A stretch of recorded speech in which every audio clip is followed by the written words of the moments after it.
Today we have Glen Morris, a Dunghutti elder, here to talk to us today and to share his story about his life. Well, my name's Glen Morris. I was born in Kempsey. I'm a Dunghutti elder, and I lived on the reserve there at Burnbridge, and I was there until I was about 6, and I was then transferred to Armidale because my mother had died, and we weren't allowed to be looked after by our father, so our uncle took us in a whole car to Armidale and to his people. Glen, after your mum passed away, where did you go to then?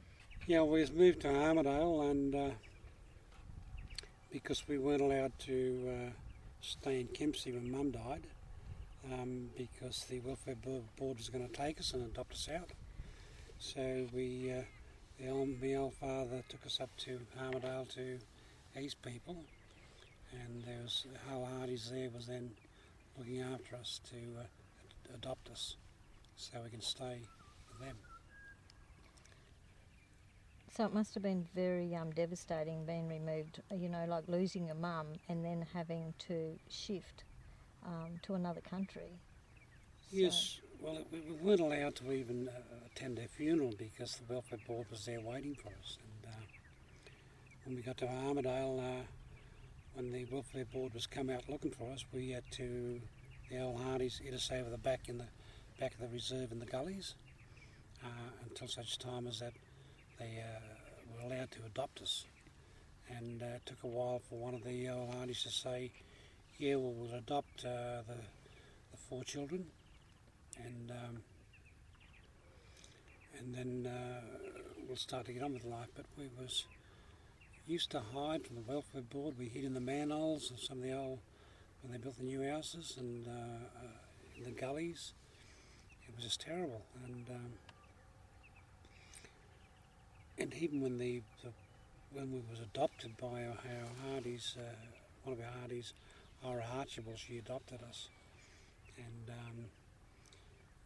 the welfare board was sort of like come out, and they would look at us. They would line us, all the boys and girls on the reserve would line us up, and they'd paint us with this white stuff. They thought we had scabies, so they'd paint us, all the girls and boys, and all over their bodies. And when they left, we used to run inside and wash it all off because it was sting. And so you were stripped down in front of everybody. In front of everyone, girls, teenagers, and boys. Boys and girls. Yep. Has that sort of did that have any impact on you? As you grew up, or any negative impacts? There's no negative impacts. Just that at the day, that's what the government done. And we just had to wear it. That's what they done to us, and we accepted it. So, did you attend school on the reserve? We attended the school in town. We attended the St Mary's Boys' School, and it was like we was all put up the back of the school in the classroom, and we couldn't hear what the teacher was saying, and question he was ask us, and I remember Brother Jarlett, he would ask us a question, and if we couldn't answer it, he would get us by the hair of the head and lift us up with the feet. He'd hit us over the head with a whistle, and it couldn't sort of get on because I was trying to compete within the school itself, but the other cousins, they'd pull me back and say, oh, what do you want to compete for? You want to be like them, like a white person? And or you want to be more educated than us? So when you try to succeed to compel, they'd pull you back and say, no, you stay back with us. It was terrible. We moved around with the Uncle and Hardys because our old uncle was looking for work, and we moved from Armidale to Newcastle to Maitland, and so we moved around all the places, and then ended up going to high school at parochial high school in Lake Macquarie. And there was only me and another Aboriginal person in the overlay high school. And so I had to learn to compete against the other students and try and get a certificate. And I got a certificate, high school certificate. And then I ended up doing a fitter and turner's course in Sydney at Brasher Engineering. And so I didn't like the city, so went back to Armidale. And the cousins there said, "Oh, there's no work here, you'll never get any work." So they said, "You've got to get on the dole." And I just said, "Oh, well, I'll look." So I was looking for work, and there was a job going with the Retrovision store in Armidale. And so I applied for it, and had good qualifications. When I went in, they said, just one question, "We don't like people stealing from our stores." And so they asked other questions. So when I went back outside, one of the other white persons came out and said, "Did they ask you about stealing?" And he said no. So I just walked away. So you wouldn't get the job anyway. But I kept asking store people for work, and I ended up working as a painter, painting one bloke's house for 6 months, and storeman, packing stuff in the stores. And I was only on the dole 1 week in my whole life. Then I got off the red scheme with the Shire Council, and then I ended up getting employed by National Parks and Wildlife Service. And how long were you with National Parks and Wildlife? I was with National Parks and Wildlife for 38 years. They wanted me to stay to 40, and I said no. It's too long. Yeah. But I had to leave because of my wife. She was got sick, and I had to become a carer. So I left mainly because she was quite ill. Look after her, yeah. Glen, when your wife was ill, there were some services put into place to try and help you. Were all those services that were put into place, were they appropriate? Well, at the time when she was quite ill, I was struggling a bit, and I said, well, I can do help with cleaning the house, and integrated service as well. We got someone we can come in and clean your house twice a week. We had people in and out, but they just didn't clean the house like we cleaned it. It just said, well, why do we have to pay them when we can do it ourselves? Yeah. Because my wife was saying, oh, they haven't done that, they haven't done this, and I'm saying, well, they've done their best, but they can't do as good as what we can. So is there anything else that could have been put into place, or should there have been more consultation on what your needs really were? Well, I think we did get things like from integrated service, we got the wheelchair, we got the walker, we ended up getting then electric bed for a back, and that, those things we were quite happy with because we could handle it ourselves. But as far as anyone coming into the house and doing things, well, we had personal stuff there that, like got paintings inside my house worth money and other things there. We just weren't quite sure what these people we were letting in, what they were like. Is it because of the turnover of staff or the amount of staff that used to go in there, do you think? I think because it wasn't the same person, and it was different people all the time, and you was judging different people. And if you've got one person that comes in every day, that's fine. You can tell them, can you do this or do that? But when you've got the turnover number of people coming in all the time, it's a bit difficult. When non-Aboriginal services come into the local area, how important is consultation? Consultation is important when they're consulting with Aboriginal people because they want to deliver a service. But it's not the service they want to deliver, it's them building trust with the people there they want to consult with. It's about building trust and friendships with the person they're consulting with. that's more important than them saying, oh, this is what I deliver.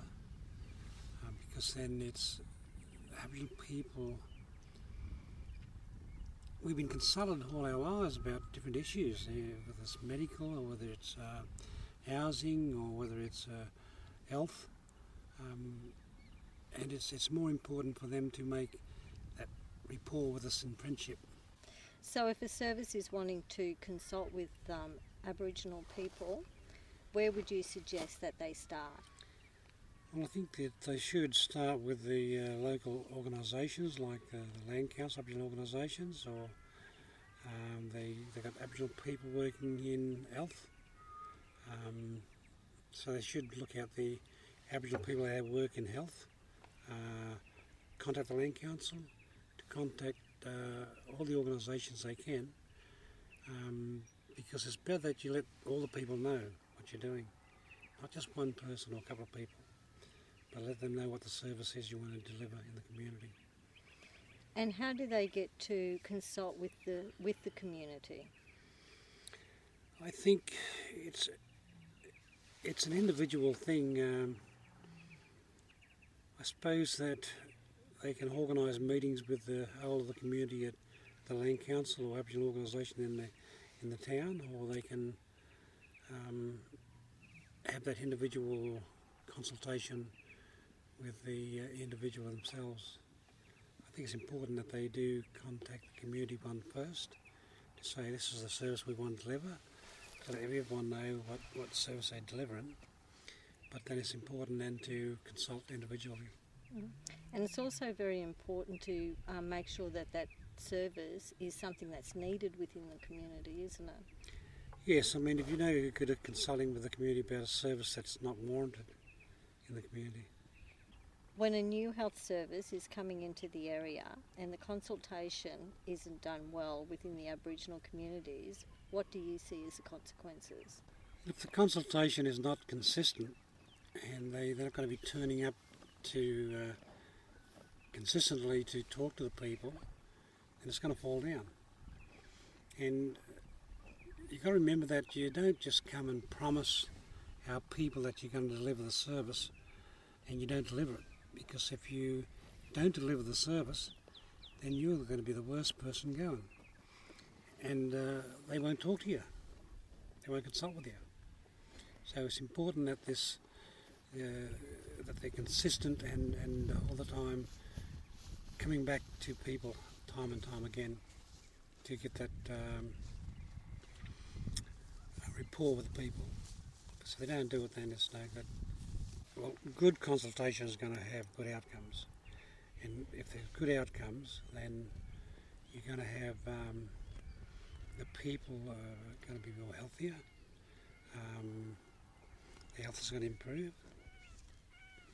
and so these are the benefits that the community will achieve by consulting with them. And if the service is going to be delivered properly, then these are the outcomes that's going to come out. And it's so important to involve other Aboriginal workers and other Aboriginal services.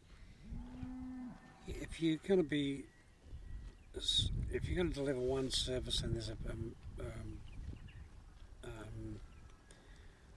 other services going to be available, then I don't know why they can't deliver all those services and have people talk about those services all together. Mm-hmm. I mean, if you're going to talk about one, talk about a lot. Yeah. Okay. Because it's better for our people to know that there's multiple services out there that they can benefit by, and just having one service delivered. Good consultation is learning about respect. Yeah. Because respect is important in our culture. Mm. And we've learned about your culture. Yes.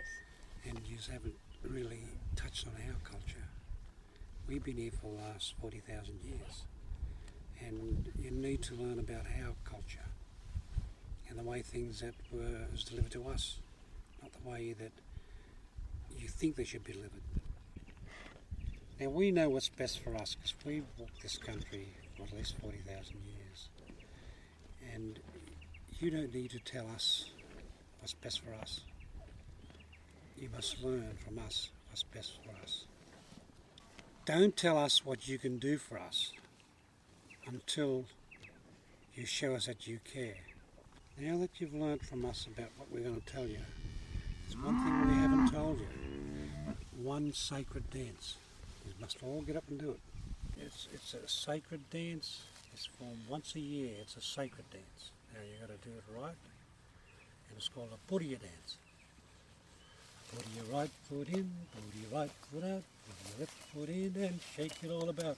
Do the hokey pokey.